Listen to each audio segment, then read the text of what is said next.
주시는 이 말씀의 능력과 말씀의 은혜가 여러분의 영혼과 삶에 가득하시기를 주의 이름으로 축원합니다. 오늘 우리가 읽은 본문은요, 여러분 알고 계신 것처럼 이 인간에 대한 하나님의 심판, 어떻게 보면 첫 번째 심판인 거죠. 노아의 홍수와 연관되어 있는 이 배경을 다루고 있는 본문입니다.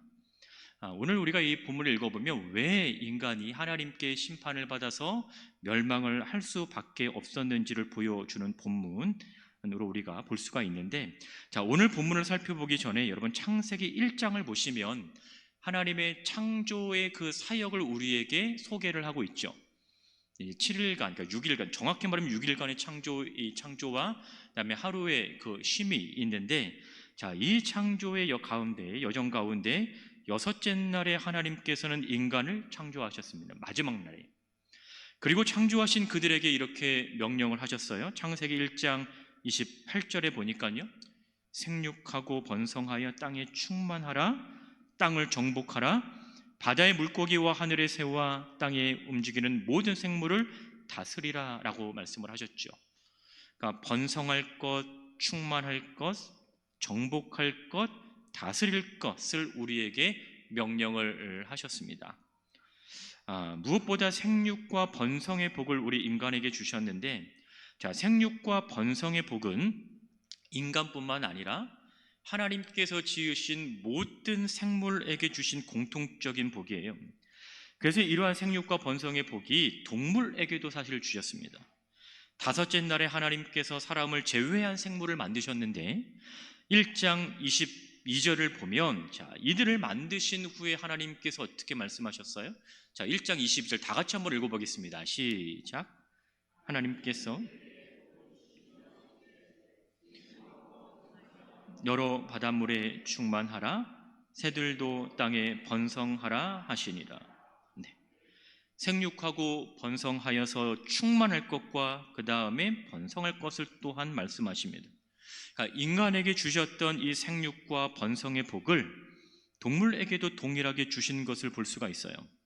그런데 이렇게 모든 생물에게 동일한 복을 주시기도 했지만 그 가운데서 인간에게만 주신 복도 있습니다. 그것이 뭐냐면 바로 이 정복과 다스림에 대한 복은 이 인간에게만 주신 명령이고 사실 복입니다.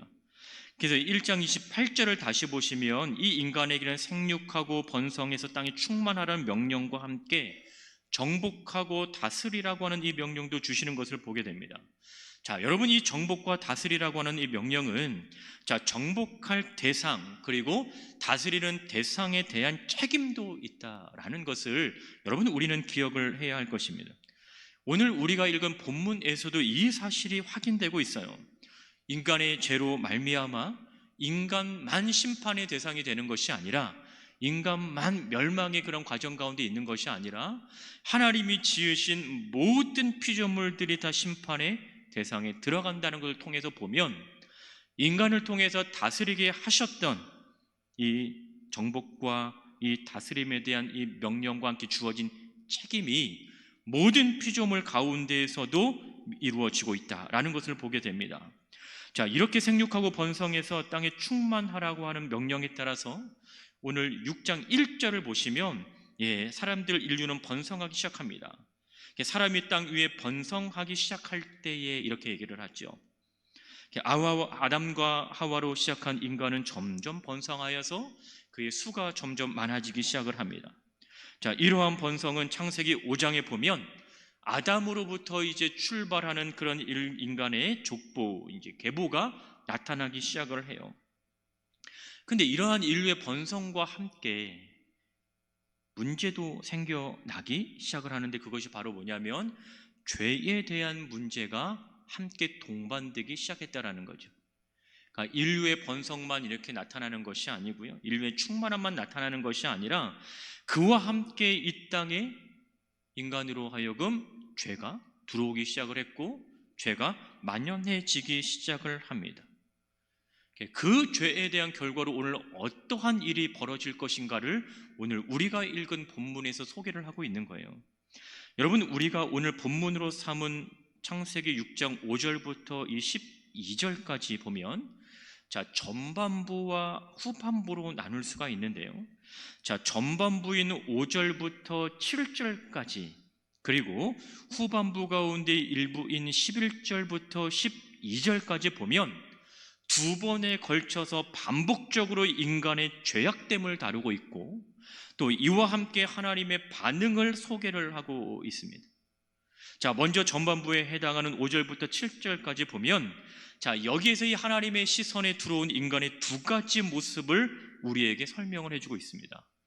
자, 5절 보니까 그 하나가 뭐냐면, 하나님께서 지으신 세상이 사람들의 죄악으로 말미암아 가득 차게 되었다라는 것이 하나님의 시선에 들어왔어요.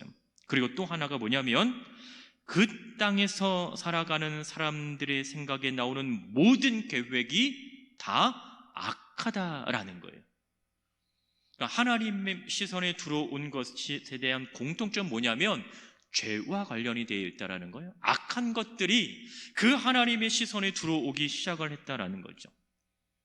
5절은요, 원인과 결과로 이해할 수 있습니다. 사람들의 생각에서 나오는 모든 생각이 다 악함으로 인해서, 자, 그로 인한 이 세상은 죄악으로 가득 찰 수밖에 없었다라는 거예요. 악한 생각을 한다라는 것은, 자, 그 생각이 겉으로 드러나는 순간에 악한 행동으로 이어질 수밖에 없는 거죠.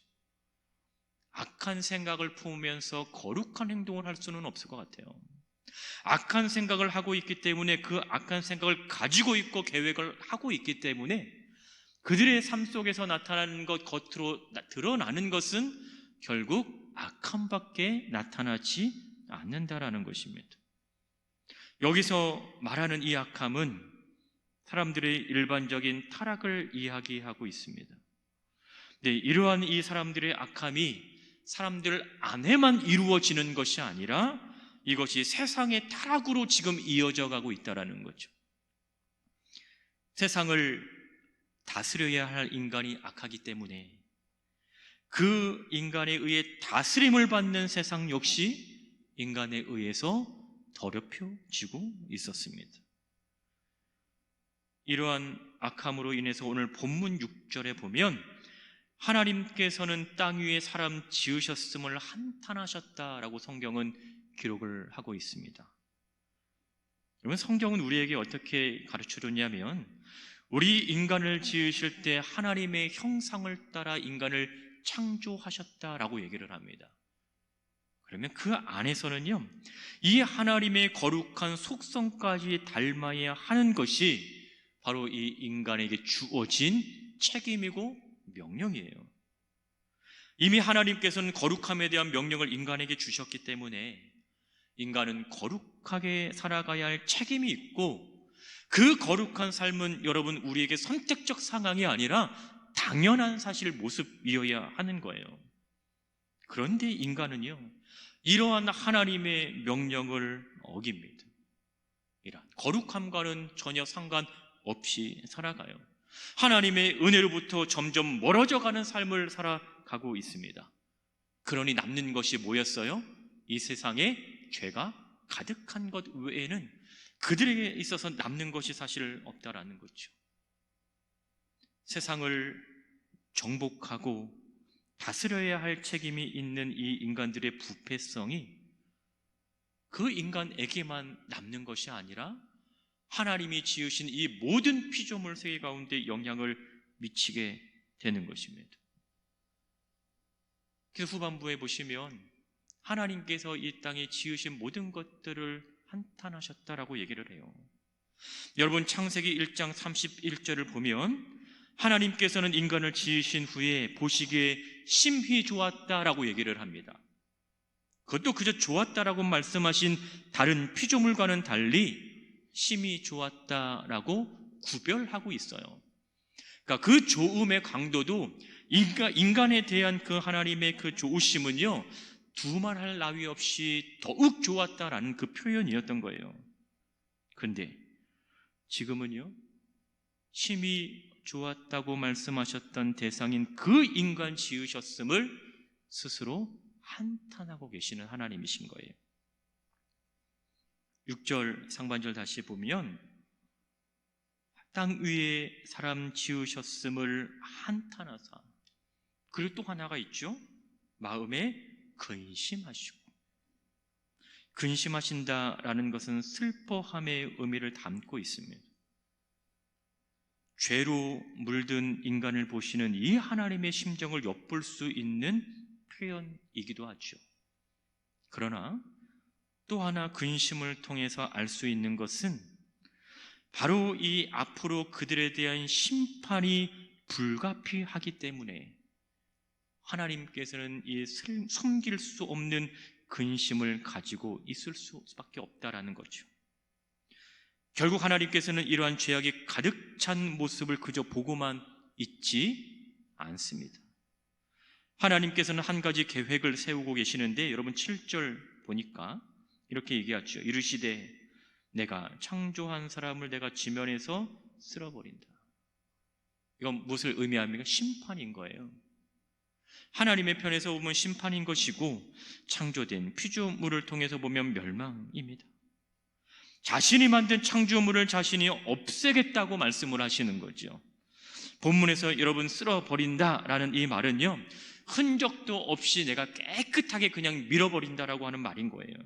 영으로 돌리시겠다라는 거죠. 완전히 그 대상을 파괴하시겠다라고 하는 의미인 거예요. 그러니까 앞서서 하나님께서 근심하셨다라는 이 말이 충분히 공감할 수 있는 표현이었다라는 거예요. 여러분, 이렇게 심판하시겠다고 말씀하시는 대목 7절을 다시 보시면 강조되는 표현이 있습니다. 바로 심판의 주체가, 심판을 하시는 주체인 거예요. 내가 창조한 사람을 내가 지면에서 쓸어버리되. 하반절에도 보면 내가 그것들을 지으셨음을 한탄한다라는 거예요. 나라고 하는 이 1인칭 대명사가요, 이 한 절 안에서 여러분 3번이나 반복됩니다. 이것은 피조물에 대한 모든 주권이 하나님에게 있음을 보여주는 것이기도 하지만, 그 창조물에 대한 심판을 지금 누가 하시겠다라는 거예요? 하나님께서 하시겠다라는 거죠. 그런데 그 지금 심판의 대상이 된 그 창조물들이 누가 지으신 거예요? 하나님께서 지으신 겁니다. 내가 만들어서 좋았다라고 고백한 그 대상을 다시금 내가 그것들을 심판하겠다라는 거예요.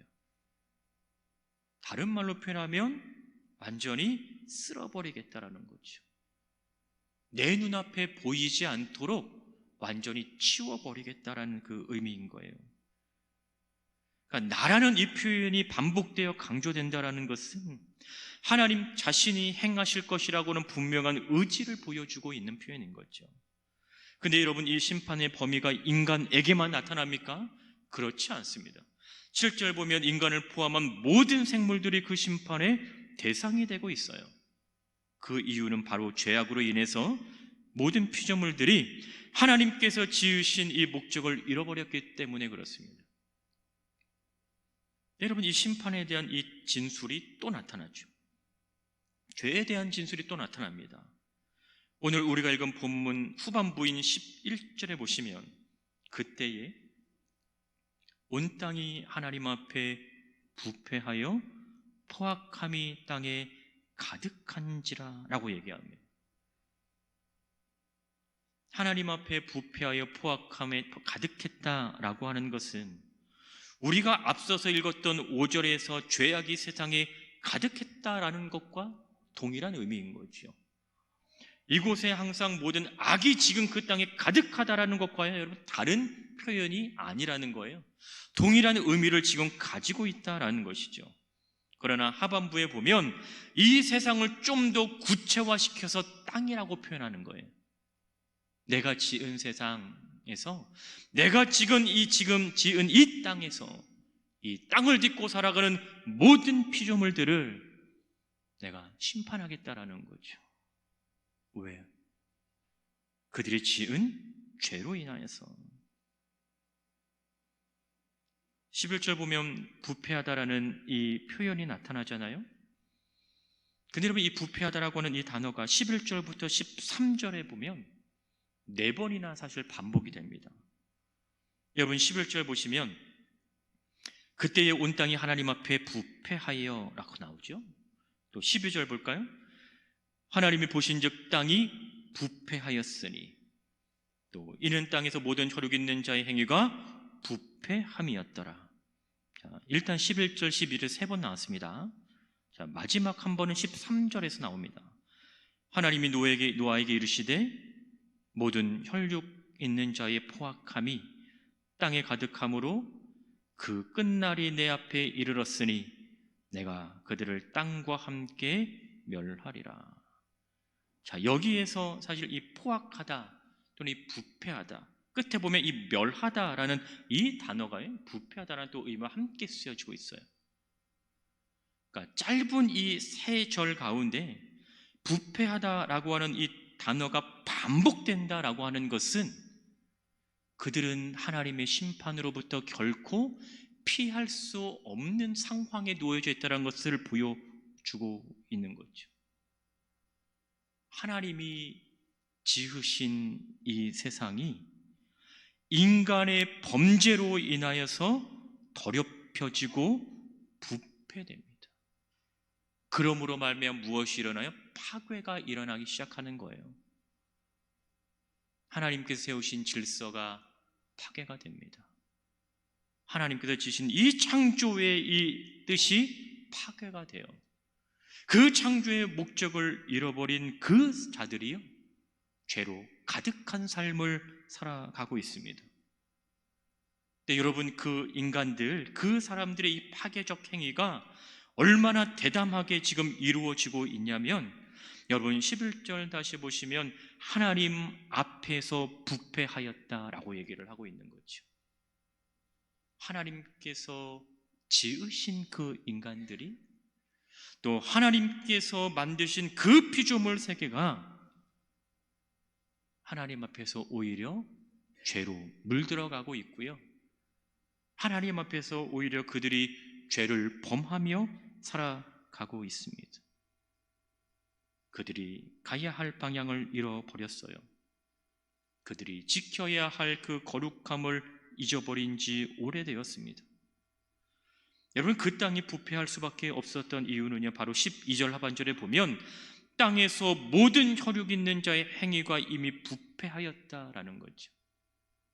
그러니까 전반부에서 그들의 가진 이 악한 생각이 오늘 이 하반부에 보면요, 그들의 행위로 나타납니다. 그러면서 이 그들의 행위가요, 그들이 발을 딛고 살아가는 이 모든 피조물 가운데 영향을 미치게 되고 있는 거예요. 그러니까 여러분, 이 하나님의 심판을 면할 수 없는 그들의 처지임을 우리는 분명히 보고 있는 거지요. 그들이 살아가는 지금 이 모습 속에서요, 그들이 하나님의 은혜를 지금 받을 수 있는 길이 없는 거예요. 이미 그들은 하나님을 떠나 살아갑니다. 죄 아까운데 살아가고 있고요, 죄를 범하며 살아가고 있고요, 죄를 품고 살아갑니다. 다스리고 정복하라고 말씀하셨던 그 명령을 어기고 오히려 죄의 모습됨으로 살아가고 있습니다.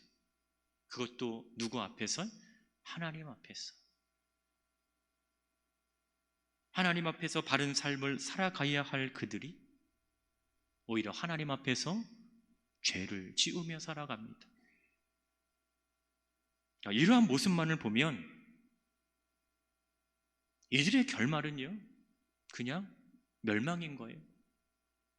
심판 외에는 없는 거죠. 여기까지만 보면요, 여러분, 이들에게 있어서는 회복에 대한 소망도 없습니다. 희망도 없어요. 인류의 죄악으로 하나님께서는 그들을 심판하실 것이고 모든 것을 마치 원점으로 되돌리는 것 같죠. 왜요? 내가 이 땅에서 모든 것을 쓸어버리겠다라고 말씀을 하셨으니까. 그러나 하나님께서는 이렇게 심판만 계획하신 것이 아니라 여러분, 심판 속에서 구원을 계획하고 계신다는 것을 우리는 보게 됩니다. 오늘 본문에서 나타나는 이 하나의 단어가 지금까지 끌고 오는 이 전반적인 분위기를 완전히 다른 상황으로 바꾸어 버려요. 오늘 본문 8절을 보시면 그러나 노아는 이 말인 거죠. 온 세상에 죄가 가득하고 모든 이들이 하나님의 은혜로부터 멀어져 있고 또 죄를 행하며 살아가고 있는 이 악한 세대 가운데 이 말을 하고 있는 거죠. 그러나 노아는, 그렇다라고 하면 이 그러나가 가지고 있는 이 단어는 앞의 내용과는 전혀 다른 내용이라는 거예요. 모든 피조물들에 대한 심판을 하나님께서 선언하실 때 그 심판에서 제외된 한 사람이 있었다라는 거죠. 바로 노아인 거예요. 노아. 모든 피조물들이 심판의 대상이 되었는데, 그래서 하나님의 은혜로부터 제외되었는데 노아만큼은 하나님께 심판을 입었다라고 말하면서 그 심판 속에서 여러분 소망을 품게 합니다. 그 멸망 속에서 여러분 다시 한번 회복의 희망을 갖게 한다라는 거예요. 여러분, 하나님의 심판과 구원은요 늘 함께 등장할 수 있습니다. 심판의 선언으로 그냥 절망 속에 내버려 두지 않는다라는 거예요. 그냥 너희는 심판 받을 것이니까 너희는 이제 끝이야 라고 얘기하지 않는다라는 거예요. 너희 가운데 심판은 있지만 그 심판 속에서도 너희 가운데 구원이 있다라는 것을 얘기하시는 거예요. 여전히 하나님의 은혜가, 여전히 하나님의 구원이 이 땅 가운데 있다라는 것을 우리에게 보여주고 있는 것이죠. 여러분, 본문에서도 보면 하나님께서는 노아에게 은혜를 베풀어 주셨습니다. 그러나 노아는 여호와께 은혜를 입었더라. 여호와로 말미암아 그는 은혜를 입게 되었다라는 거예요. 한글 성경에 보면 이것이 이 수동형의 문장으로 지금 표현되어 있긴 하지만 사실 능동태형입니다. 물론 이것을 하나님의 은혜 입게 된 것이 당연한 것으로 이해하지는 않는 거예요. 오히려 하나님께서 노아를 좋게 보셨다라는 의미인 거죠. 노아의 삶이 완벽하다라고 얘기하는 것이 아니라 오히려 하나님께서 그 노아를 붙드셔서, 오히려 하나님께서 그 노아를 택하셔서 그 심판 속에서, 멸망 속에서 구원을 이끌어갈 것이라는 것을 보여주고 있는 거예요. 그러니까 노아의 등장으로 인해서 절망과 어둠과 같은 이 캄캄함 속에 한 줄기의 소망의 빛을 그려내고 있는 거죠. 그러니까 인간들은, 또 거기에 있는 사람들은 물론 다 심판을 받겠지만 우리가 성경을 보는 것처럼 모두가 다 심판의 그러한 자리에 서고 멸망을 받을 수밖에 없었지만 그 안에서는요 구원의 기쁜 소식이 싹트고 있었다라는 거죠. 누구를 통해서요? 노아를 통해서.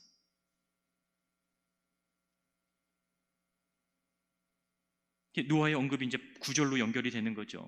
8절은 하나님께서 이 상황을 앞으로 어떻게 전개시킬 것인지를 알려주는 그러한 표현인 거예요.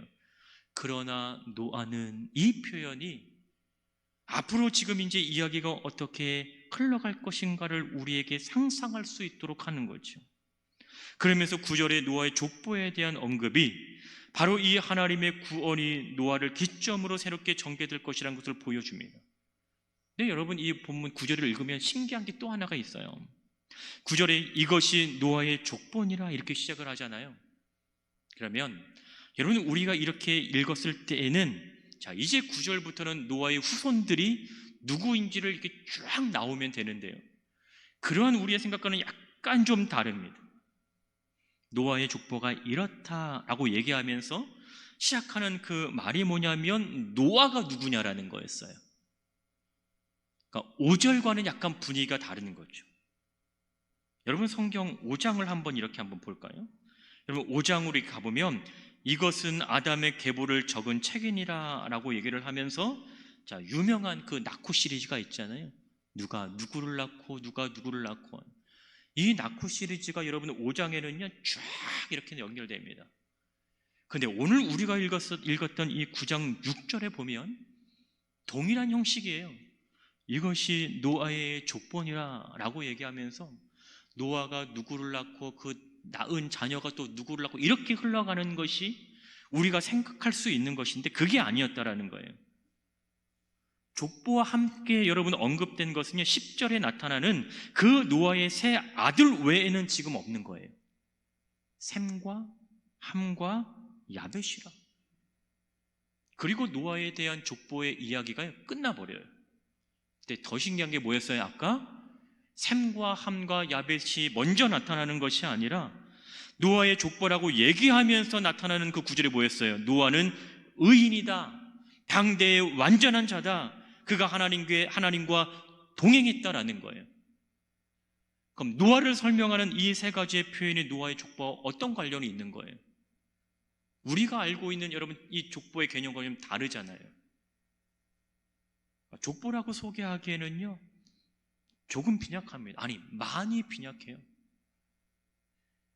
그냥 딱 2절에 끝나는 거죠. 2절도 사실 아니죠. 한 절인 거죠.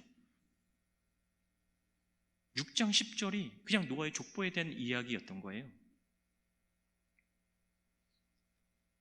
그렇다면 우리가 여기서 조심스럽게 추측해 볼 수 있는 것은 사실 뭐냐면요, 우리가 읽었던 이 본문은 노아의 족보가 어떻게 되는가에 초점이 있는 게 아니라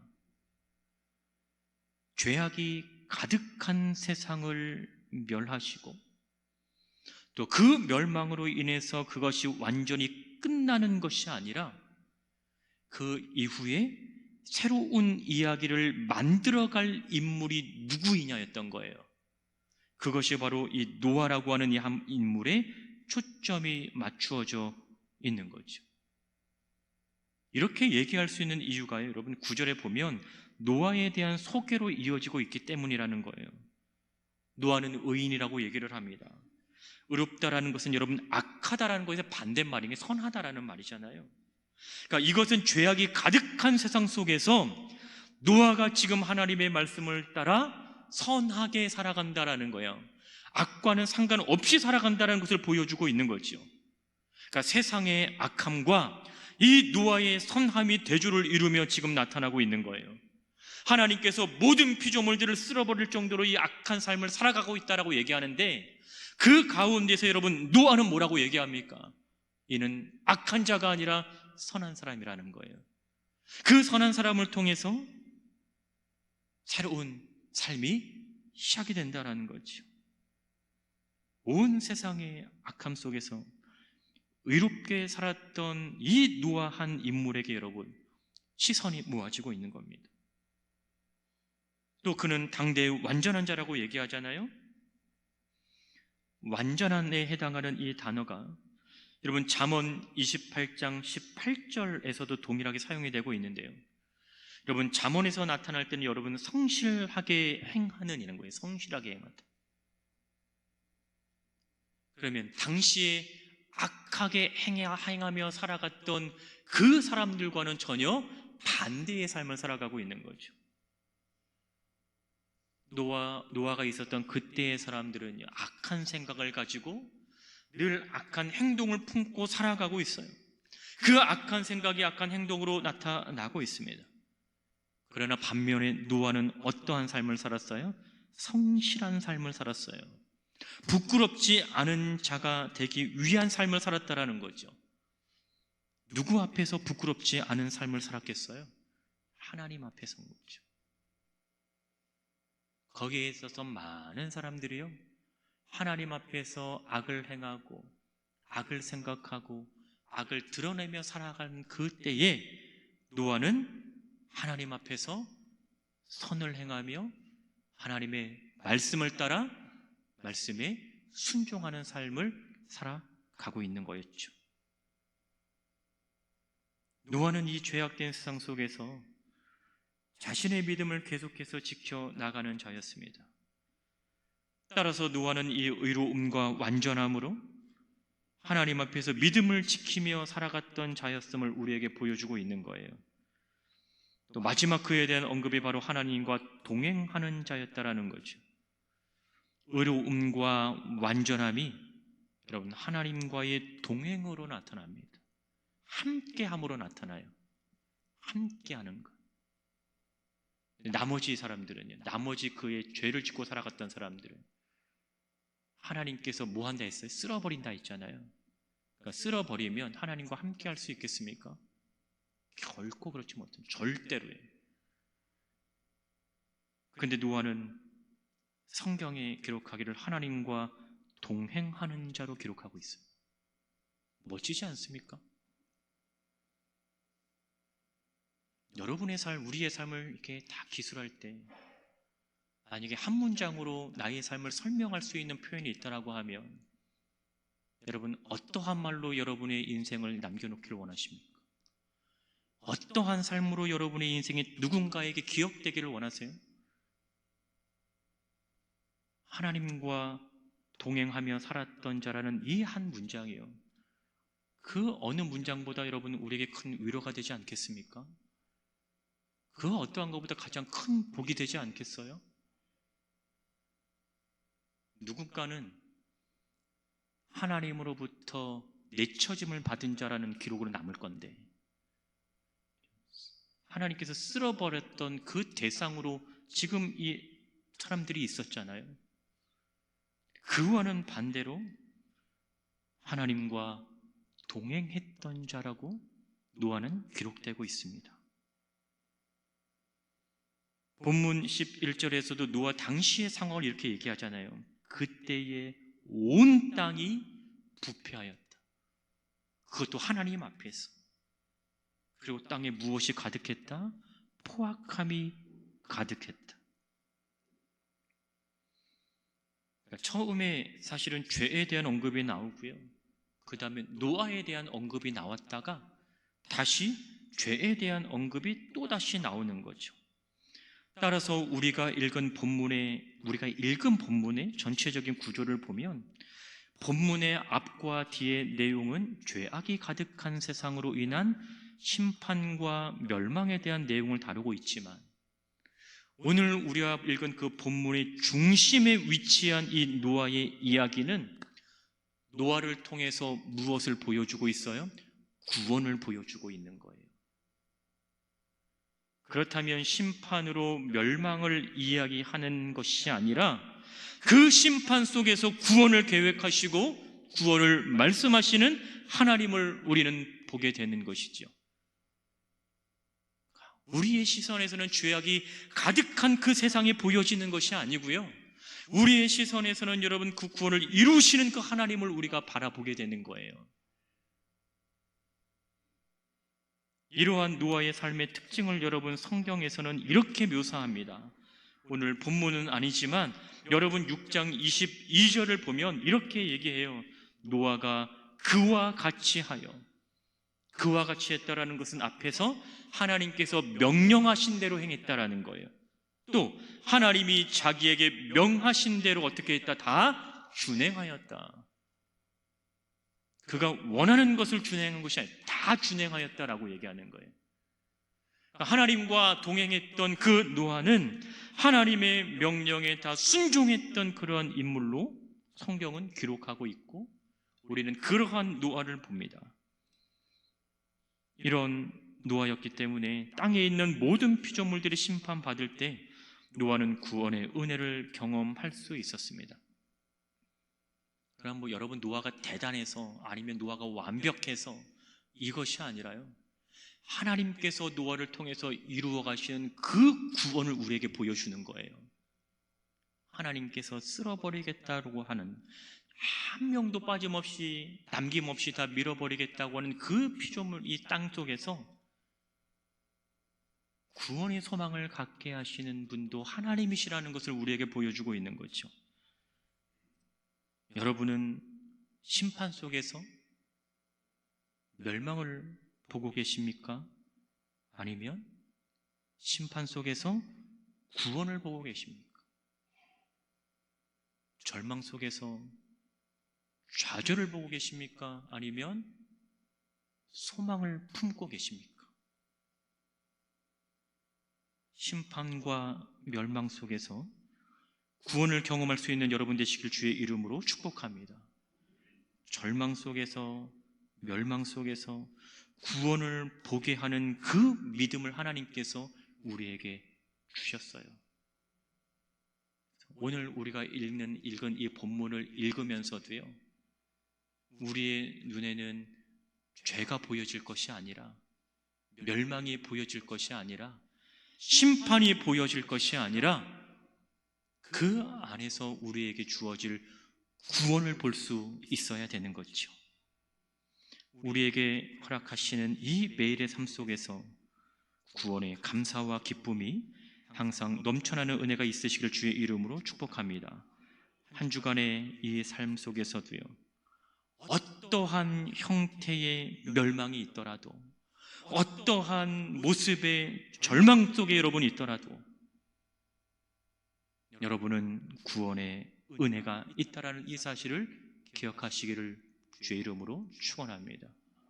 구원의 기쁨과 구원의 감사와 구원의 은혜가 이 한 주를 살아가는 여러분의 삶 가운데 가득하시기를 주의 이름으로 축원합니다.